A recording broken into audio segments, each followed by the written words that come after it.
Today's suspect is Pikky, or Piksy, or PiqaRL, or hell, even SpookRL, depending on who you ask. Self-proclaimed god of femboys, and owner of one of the largest femboy servers on Discord. And for the past 6 years, people have been trying to track him down so they could expose one of the most elusive predators on the platform.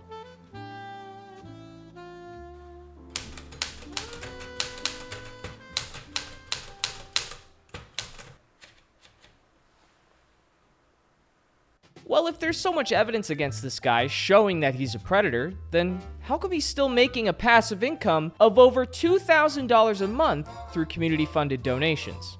All will be explained in due time, but to understand Pikky's current predicament, we first need to go back to the beginning. Flashback. Now, before we can do anything, we first need to prove the connection between Pikky and all of his numerous aliases. Otherwise, he's just gonna lie and say that it's not him, screenshots can be faked, and the cycle repeats ad infinitum. That's also why I'm gonna be using video recordings for a lot of the evidence where possible. Ah, there it is. Under his initial alias, Spook, he would begin to build a name for himself as a Rocket League streamer. And while evidence of his socials have almost entirely been lost to time, an archived tweet shows Spook announcing a name change to PiqaRL, who would unsurprisingly have very similar allegations arise, before he would land on the new name, Piksy. And I don't think I need to explain to you how Pikky is actually Piksy, because it's a one-letter difference. They're using the same avatar, and if you go into his Discord, there's thousands of messages proving that it's the same person. So, the only real challenge would be connecting the PiqaRL and Spook identities to Piksy then, right? Well, I say challenge, but this is one of the most obvious cover-ups on the internet, and I'll show you exactly why. Let's start by listing off some similarities, shall we? 1. They're both the same age. In October of 2021, PiqaRL was 20 years old, according to his Twitter bio. And this isn't really necessary, but that also aligns with Spook being 18 in December of 2019. Now, according to Pikky's own announcement post in his public server, when aligned with his stated age of 25, that would make his birthday February 12th, 2001. Which means that all of the ages across each alias line up perfectly. Number 2, they're both from Germany. And German. There's not really much else to explain there. However, there is a potential explanation for some of these similarities that I'll address after points 3 and 4. Number 3, they're both in college. And number 4, they both play Rocket League around the same level according to their Steam profile, which also just so happens to be connected to every alias Pikky has ever been accused of using. What a coinkydink! The possible explanation provided to me from one of Pikky's mods during my investigation is that Pika was simply an acquaintance of his during college, and that he bought Pika's server before converting it into his femboy hangout.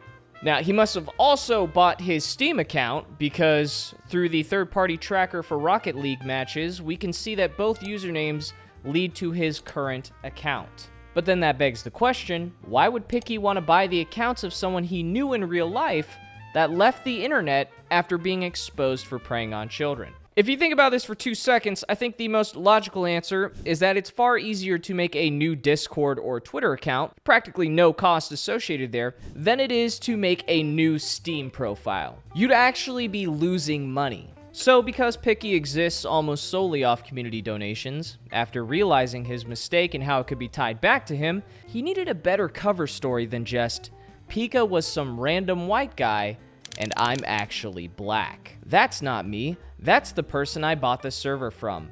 I'm black. LMFAO. Like, yeah, I'm a nigga. It's all on the paper. It's all right there. You think I made that up? Think I'm just riffing here? That's his real defense. By the way, I reached out to Pikky himself for comment, but he never got back to me, and his head mod, Pigeon, refused to comment because of previous bad experiences with interviewers. But I imagine any experience where you're getting grilled for facilitating the abuse of children is not going to be a fun one. And number 5 is the most incriminating of all. They sound the exact same. Here's a clip of PiqaRL talking from a stream clip posted to TikTok. Well, that's the how I kind of like doing it. And here's a random clip from Pikky's Twitch. No, this is unfair. This is very unfair. Also, you hit level 5, which is crazy. Now, let's overlap them. No, this is unfair. This is very unfair. Also, you hit level 5, which is crazy. I don't know about you guys, but the resemblance is uncanny. We're just adding on to the pile here, but 6, they both have mental instability, and both of them have made statements about needing to avoid stress, which is a little more specific in their explanation. My references are Spook's response to the first exposed thread posted on him by Piksy, where he was caught grooming and soliciting a 14-year-old, and the current fact sheet found in Pikky's Discord. Number 7, Spook has expressed sexual interest in urine and vor, both things that have their own channel in Pikky's current NSFW server. And as you'll see later, is a common theme in some of the DMs as well. Now, some of these by themselves may be coincidences and wouldn't necessarily trigger any flags while I'm profiling a suspect, but the probability of these two being separate people when they're the same age, same nationality, both went to college around the same year, both play Rocket League at the same level, share a Steam profile, have the exact same vocal inflections, mental instability, and fetishes is incredibly unlikely. This is just actually statistically impossible. And you'd have to be a fucking moron to believe him just because Pikky now claims he's black, and the only ones verifying that claim are his close friends and moderators behind closed doors, rather than an unbiased third party. However, there's one really simple way to prove everybody wrong, and that's to show yourself on stream. Wear a mask, maybe just put your arms in frame while you're talking, or whatever you have to, but I mean, I hate to be the bearer of bad news because with all the things you've said after changing your name, it wouldn't make much of a difference either way. Oh, hey guys, what's going on? Editor Tech here. I just want to let you guys know that this is going to be a rough video, okay? So go ahead and grab a chair, eat some snacks, and get ready for a long one. Wait, what's that? Your bar stool and wooden dining room chair can't handle a 30-minute viewing experience without worsening the scoliosis that you got from sitting on Discord all day? Yeah, me too. Is your chair thin and flimsy, has almost no customization or support for your back? Yeah, me too. That's why I ditched my old office chair for FlexiSpot's ergonomic C7 Max. This chair literally feels like a custom character. I'm not just saying that, I really like this chair. The 5D arms go up, down, and all around. Look at that. You ever just sit there, cranking your chair? Personally, for me, I like the arms to be in closer so my arms have like somewhere to rest in between typing and all that. But if they get in the way because they're bumping my elbows, bam. Or if you're a wide body, like bam, look, dude, I got wings on my chair. Don't call me a wing chair. A lot of you guys aren't going to get that reference. You can change the depth of the seat, cool? Which is a 0.2-inch latex cover with memory foam, by the way. There's a lever that allows you to either lock it in place for back support, or you can recline.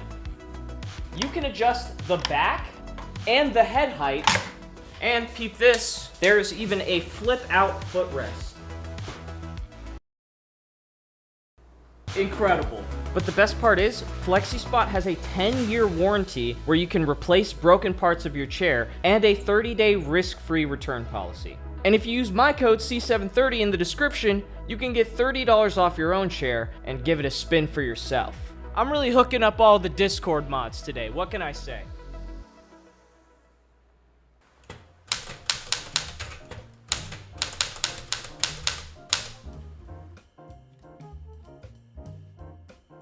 As I was writing this video, Pikky's most recent Twitter got suspended on April 23rd, and he started promoting a new one with his main account that he accidentally forgot to purge before rebranding. He deleted this announcement post, but not the replies, which made it pretty easy for me to track down and archive. A 5-second search of his post history shows him pretending to not be Piksy, calling Piksy a pedophile who groomed children, which, may I remind you, is himself. Also, he can defame another VTuber, LineChew, and Velkian. The account was also created in February of 2025, and coincidentally, their first post ever was in support of Pikky's exposed thread on LineChew and Velky, only 2 days after he posted it. Then he proceeds to spend the entire day spamming this Google Doc in all of their replies, and conveniently stops posting until Pikky's next expose campaign against a rival femboy server. Of course, I made sure to record a video of these posts because I already know he's going to lie and say it's not him after I point this out, and that screenshots can be faked. I don't know how to make this any more clear for everybody. Here he is in 4K, pretending to be a different person, and calling himself a pedophile who groomed children like 15 times to try and cancel someone else. But for some reason, his community thinks he wouldn't lie about changing his identity, and he's definitely not a pedophile. And if this isn't Pikky, then why would he constantly retweet someone impersonating him with his main account when this person consistently called him a pedophile? But now that we've successfully proven beyond a shadow of a doubt that Pikky will lie about his identity, and is more likely than not both Spook and PiqaRL, we can finally go over all of his past and present crimes without having to second guess ourselves.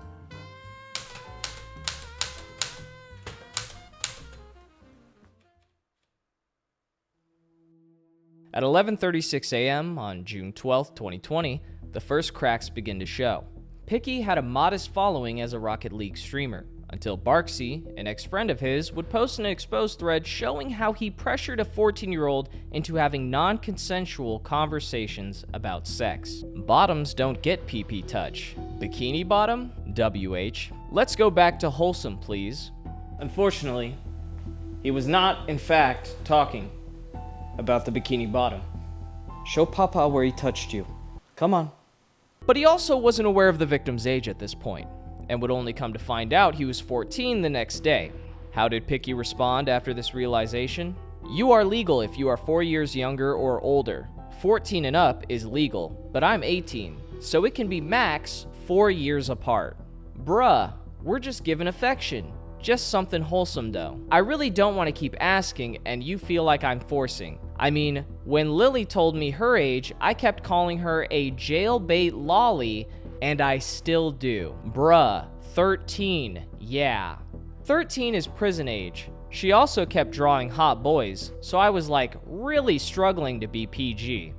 The victim continues to establish their boundaries and wants to keep this conversation wholesome.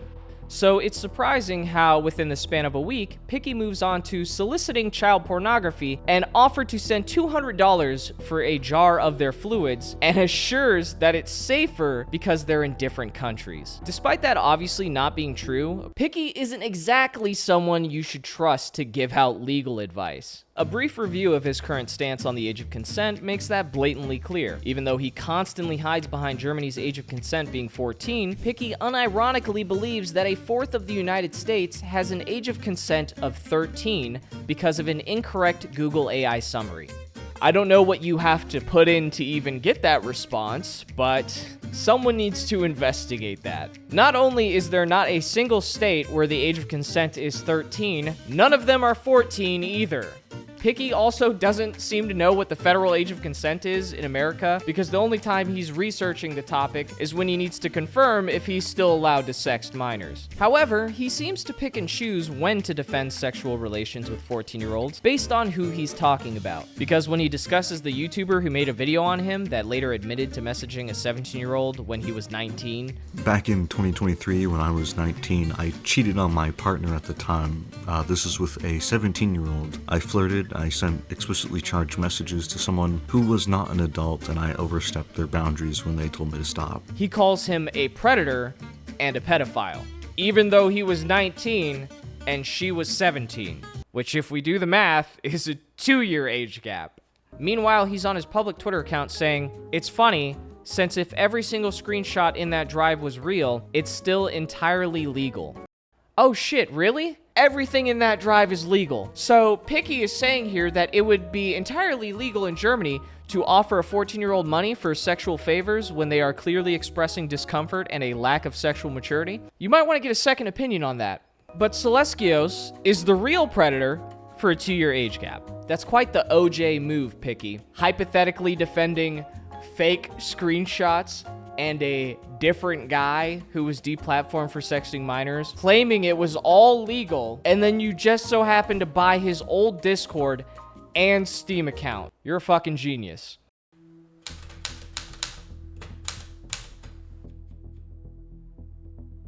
"10:26 a.m., October 15th, 2021. Spook is back under the new moniker Pikky, and he's more bold than ever. But nothing gets past his old friend Barksy, who is back again with another thread. Pikky has a girl at the time, but for some reason is hyper-focused on a new person named Iggy, who I believe to be of age, but also was already in a committed relationship of his own. These screenshots simply show Pikky's disregard for his boundaries and attempting to emotionally manipulate and guilt-trip Iggy into reciprocating his affection, which is not an uncommon pattern when looking at how he solicits donations from his audience. However, that wasn't the only guy. He repeats this pattern of pushing boundaries on taken men with Shay, who is very clear about how uncomfortable the conversations were becoming, and even going so far as to describe the situations as intimidating. So I guess we can add cheating homewrecker to the long list of allegations. Unlike his initial response as Spook, when Barksy exposed him for soliciting child pornography, Pikky seems to have adopted a brand new strategy that would quickly become his favorite, calling everything fake, no matter what. He went from, to anyone who read the Twitter thread and is asking if it's real, yes, it's fully real, it's unedited, to pretending to not know who Barksy is by calling them a random who is faking screenshots. And then he posts an epic video to dunk on the haters. Unfortunately, the PiqaRL account would get suspended, just like most of Piksy's accounts, for abuse and harassment. But that wasn't gonna stop him anytime soon.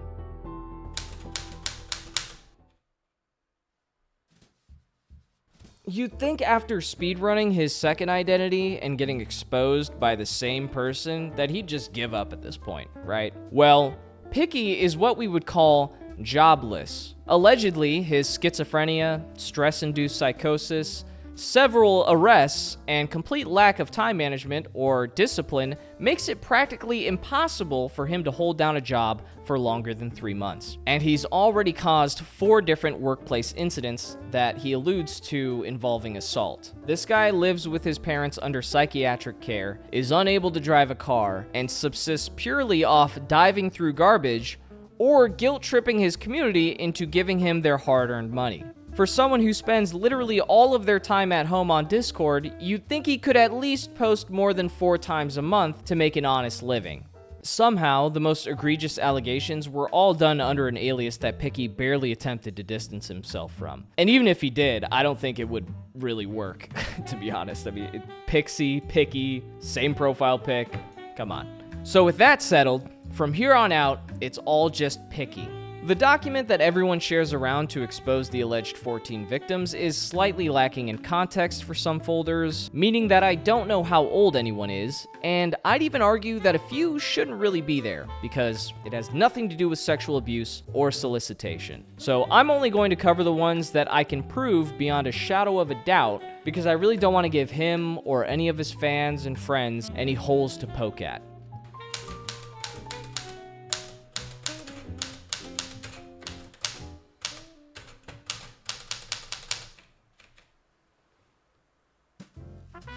This one was real simple. It's in the chapter title. All I had to do was join both his NSFW and PG-13 server and click on every miner's profile in the introductions channel to see if any of them shared the 18+ server. Yes. Join. Let me in. Anything I do, it's not working. I can't get in. I don't know what I'm doing wrong. Yo, Sponge, help me get in this femboy server. Come on, get to work. Oh, now you like femboys, but when I want to get my headshots in the office, it's a big deal. Headshots? What do you mean headshots? Look, right here. I got them done professionally. What do you think? Oh, I really gotta stop doing ketamine. Well, what do you know? In a single night, one night, I found 4 minors who introduced themselves as 15 to 16-year-olds who were members in his 18+ pornography Discord. Obviously, I relayed this information to one of the moderators I was talking to, and all of these people have already been banned. But the problem is that Pikky doesn't believe in true age verification because of data brokers. If only he had the sponsor of today's video. Just kidding.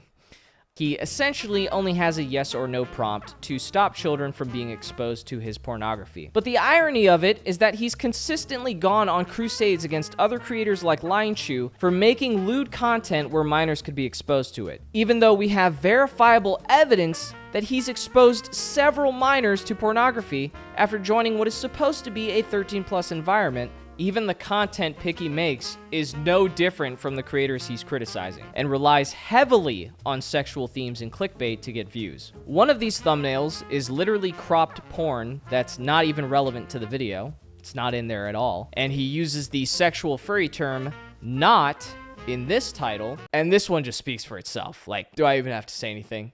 And if that's not enough to really illustrate the hypocrisy here, his old Instagram account was taken down for violating the community guidelines on child sexual exploitation, abuse, and nudity,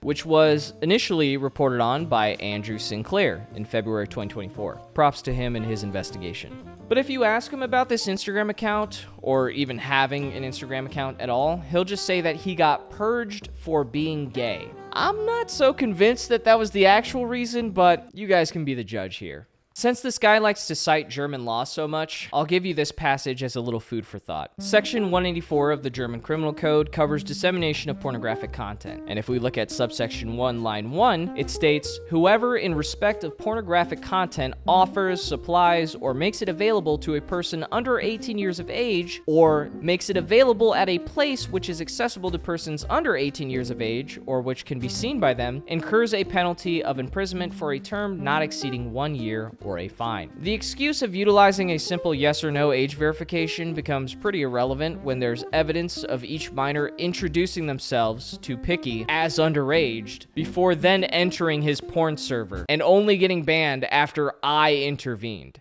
This guy spends all of his time on Discord, and neither him nor his mods could find out that there was minors in his porn server. I found this out in a single night.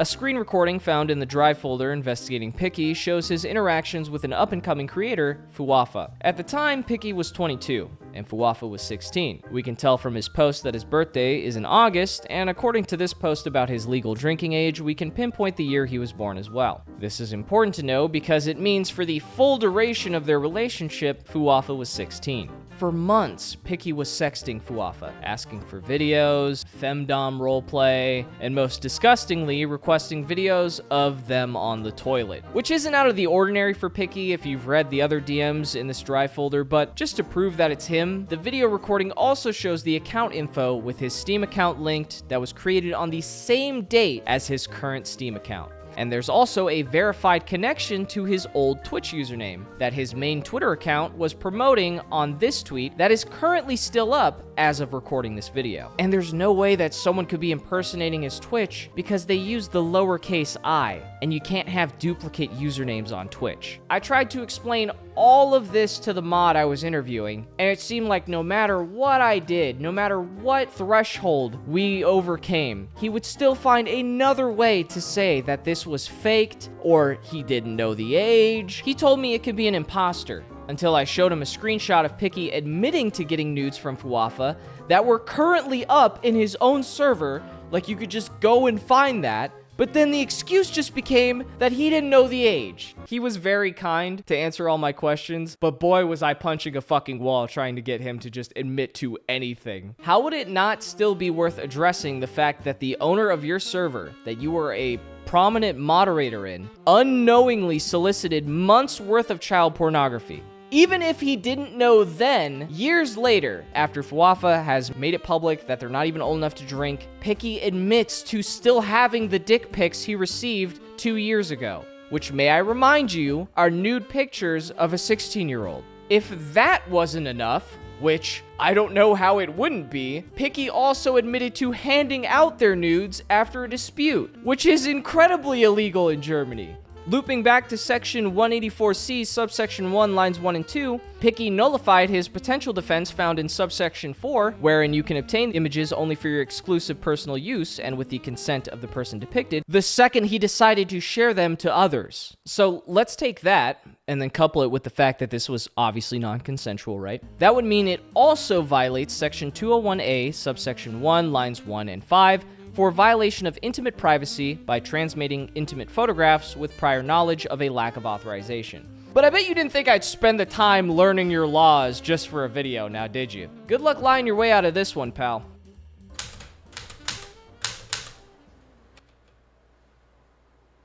Only a year later, and Pikky is once again trying to solicit child porn. At this point, he's either criminally irresponsible with ages or a child predator. I'm leaning pretty heavily on the latter. Don't worry about proof though, because we obviously have several artifacts that uncover how Pikky was impersonating the VTuber LineShoe on Discord around the same time as the interactions with this 15-year-old girl. And despite the video recording showing that it's someone named LineShoe, there's also screenshots displaying how it's actually also under Pikky's own name. Now, as far as circumstantial evidence connecting this video recording to the screenshots, a couple months ago, Pikky was caught impersonating LineShoe on Twitter, which resulted in someone stealing his old handle so he couldn't use it anymore. This account would obviously get banned for impersonation, so Pikky created a new one until that one got banned for harassment, and his most recent account is the alt that he forgot to purge when calling himself a pedophile, remember, to defame LineShoe. So it is not at all a stretch to think that he would also impersonate the guy he's defaming by calling himself a pedophile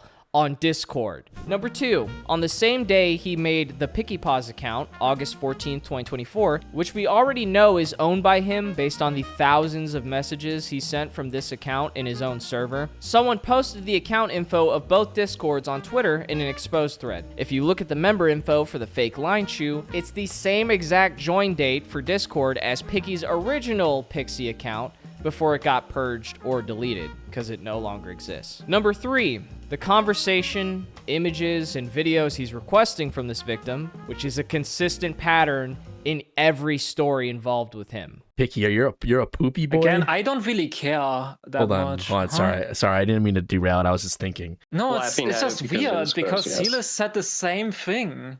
You're a poopy boy, Pikky. Alright? It's just own it. Okay. And lastly, we have a fucking interview from the victim. I'm 15 now, and I was freshly 15 when I met Piksy. How do you feel about him denying everything to this day, despite you sharing your story? It pisses me off. I'm not even gonna lie. It pisses me off so greatly that he thinks he's indestructible and can get away with anything he feels. He's done this to so many people. If that isn't enough evidence to convince you that this is him in this conversation, in this screen recording, I don't know what to tell you, man. I really put it all out there. That's on you. The provided videos and screenshots show Pikky asking for exclusivity, sharing his sex toys, requesting very specific and degenerate sexual content, which relates to the previous cases, like listening to them on the toilet. Remember, Pikky was 23 when he was talking to this 15-year-old that had just joined his server. Did he know the age or did he not know the age? At this point, I don't fucking care. How many minors does he need to talk to before he's gonna start asking for the ages? This isn't the first time this has happened to him. But he has the audacity to attack other VTubers, bring up other people's allegations every single day, just so he can distract from the long list of crimes that he continues to commit.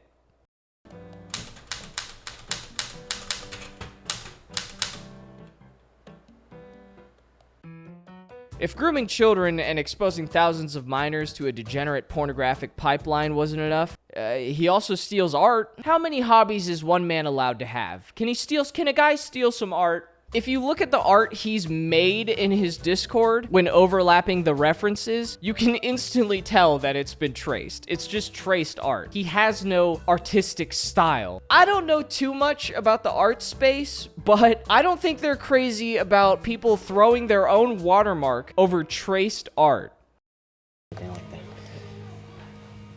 I just don't understand how he's been able to live off of the good graces of his community despite all the depraved shit he's done throughout the years. Like, how do you pin down a guy who's willing to just change his identity like that? I mean, I don't know, boss. We got his face, his voice, and a rap sheet about a mile long, and the feds still won't budge. That's what I told you. Never trust a suit and tie to do a real man's job. But boss, we wear suit and ties. Not now, Johnson. Oh, okay. Had enough of your jokes. Okay. We still need to figure out what we're gonna do about this Pikky fella. Why don't we just, like, report him to Discord? You know, get him at the source, maybe? At least that way he's not gonna have access to all these kids, and Right. if the feds don't budge, at least we could just put a little dent in his wallet. Right, we could open up a support ticket with Discord. See, this is why you work for me. This is why I pay you the big bucks, Johnson. Oh, big book. Speaking of that, my niece has a really bad cough and she's like in the hospital right now. So can I get an advance on this month's pay? That's a good one. That's a good one. What do you mean good one? I gotta go. Pay me Check, literally please. 30 cents an hour. How am I supposed to? Oh, okay, and he's leaving. Okay. Oh, I can't do it. I hate this fucking guy. I fucking hate him. I hate him. Oh, you guys leaving so soon? Okay, one last thing. FlexiSpot has more affordable options like the C5 chair if you're balling on a budget, or if you want more customizable lumbar and back support, they also have the new C7 Morpher chair. Hey, somebody's got to tell you, all right? If I don't tell you, who is? All right, that's it. Don't forget to use my code C730 in the description for $30 off, and it's 30 days risk-free. So, what do you have to lose, really? All right, see you guys. Thank you.